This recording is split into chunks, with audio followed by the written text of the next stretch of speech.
दैत्याला आणि जागोजागी बळी द्यायचं सांगितलंय. बळी द्यायचं सांगितलं म्हणजे कोंबडे बकरे कापून ते शिजून त्यांचा बळी मांडा असं नाही सांगितलं. शास्त्राने सांगितलं तुमच्या अंतःकरणातला कामरूपी क्रोधरूपी या ज्या वाईट गोष्टी आहेत याचा तुम्ही देवीच्या समोर बळी द्या.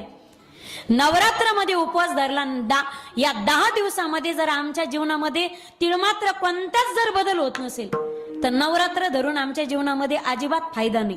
जर परिवर्तनच होत नसेल काही 9 दिवस पहा तुम्ही 9 दिवसा पाणी पित नाही. दिवस रात्री एकच टाइम पाणी पितात आणि दसऱ्याच्या दिवशी एवढं खराब पाणी पितात. दुसऱ्याची चप्पल घालून चलत येत तरी मी ते धोरणाच राहत नाही. शास्त्राने काय सांगितलं कशा प्रकारचं तुम्ही नवरात्र साजरं करा. काही 9 दिवसामध्ये पहा काही चप्पल घालायचं सोडतात. म्हणजे चप्पल घालायचं सोडतात मी त्यांना नावं नाही ठेवत.